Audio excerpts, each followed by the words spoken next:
Como que funciona, por exemplo, essas ações de apreensão? Porque você tem a Polícia Federal ou talvez rodoviária ali, enfim.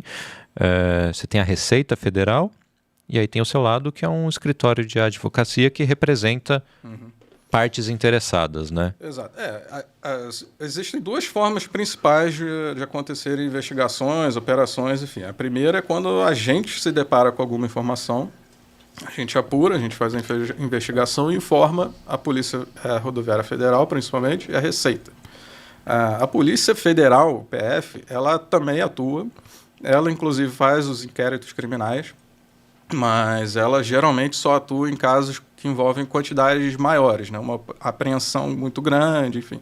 No dia a dia, quem pega o cara ali do Corcel, né, do Maré, geralmente a Polícia Rodoviária e a Receita. Então, a outra alternativa é uma investigação que começa com a polícia, né, ou a rodoviária ou da própria Receita. Eles montam a operação, só que eles informam a gente, olha, a gente vai fazer tal coisa, você como representante tem que estar lá junto, enfim, a gente acompanha. Então, é até interessante mencionar e elogiar os governos, né? O do governo Bolsonaro foi muito bom, acho que até o momento ali começou o governo dele, foi o melhor da história até aquele momento, no combate à pirataria. E agora no governo Lula a gente ficou apreensivo de uma mudança natural de governo, que as operações seriam diminuídas em escala ou seriam cessadas até. E até houve no início, ali em janeiro, fevereiro, houve uma reorganização, acho que mudança de cargos de confiança natural. E o ritmo está voltando ao normal, se já não voltou. Então eu queria parabenizar os dois governos pelo incremento ali no combate à pirataria. Dentro do que podia ser feito, foi feito. Exato, né? Exato. E tem até a questão do número de efetivo, que a gente já mencionou, né?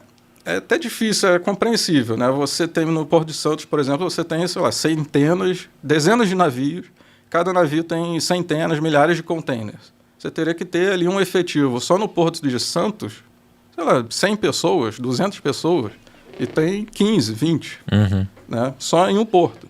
Então, no sul, você tem que ter vários postos ali da Polícia Rodoviária, da Receita, nas estradas, nos portos, aeroportos. Então, é difícil. O Brasil não é um país de primeiro mundo, nunca vai ter o efetivo ali considerado ideal, mas dentro do que acontece, do possível, eu acho que o trabalho tem melhorado assim, consideravelmente. Tá. E uma vez que, beleza, a polícia pegou um cara, o que acontece com os vinhos e o que acontece com ele? Então, com os vinhos, eu diria que 50%... Primeiro eles vão para um armazém, geralmente para os galpões da Receita. E essa é uma outra questão, eles ficam lá armazenados durante quanto tempo, sabe, sei lá quanto. A Receita tinha como praxe fazer leilões, né, para arrecadar dinheiro e dar uma destinação para a quantidade absurda de vinhos que fica estocada nos galpões. Só que, por conta, principalmente dessa questão sanitária de insalubridade, a Receita tem parado de fazer leilões. Então, a maioria dos vinhos, eu diria que 50% dos vinhos e bebidas destilados apreendidos são descartados, destruídos, e a outra metade viram álcool em gel. Hoje em dia é isso que acontece. Com o criminoso, difícil. O processo criminal, a gente precisa apresentar provas robustas de que ele estava cometendo aquele crime. Nem sempre a gente consegue. Muitas vezes ele é liberado na hora, enfim. Com esse argumento, né, de que ele era só um transportador, um intermediário, enfim, que ele não sabia o que estava na caçamba, enfim. Mas é muito difícil. As polícias têm feito trabalhos melhores de investigação, como eu falei, tem melhorado com o tempo. Então, a gente tem conseguido chegar até o fim e realmente chegar até decisões em que os juízes consideram que essas pessoas são criminosas de fato e aplicando penas. Só que uma questão relevante é que na lei de propriedade intelectual, ela tem artigos que falam que tanto concorrência desleal como importação de produtos, enfim, são crimes, só que a pena é de 1 a 3 meses. Então, é uma pena muito pequena. Então, mesmo quando não tem atenuantes, né, réu primário, menor potencial ofensivo, etc., A pena geralmente é convertida, como você mencionou quando a gente estava conversando. Antes de entrar, né, no ao vivo, vira cesta básica. Vira né? cesta básica, trabalho, horas, né, de trabalho comunitário, etc.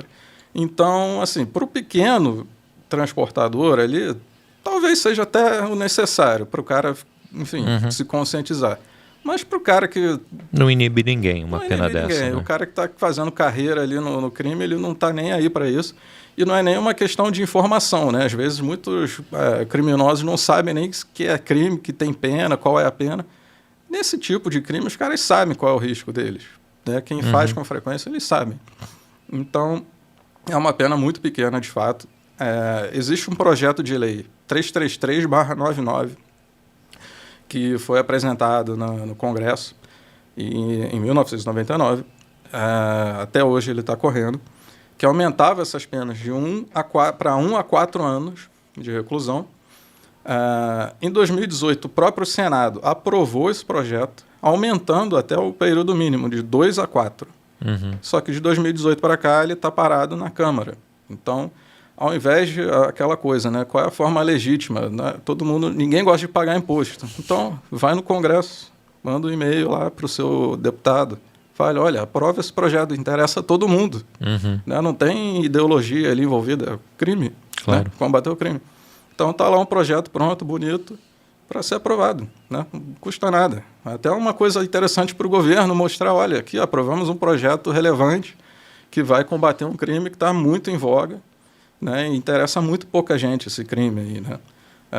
Então... fazer o crime, cometer o crime. Sim, né? sim. E interessa a todos não serem vítimas, né, de comprarem produtos ruins. Então tá lá, tá no Congresso. É só ir lá, manda um e-mail, fala, olha, aprova isso aí. E a questão do imposto também, olha, diminui o imposto. Não, é um item de luxo porque não é de comer, né, mas é de beber.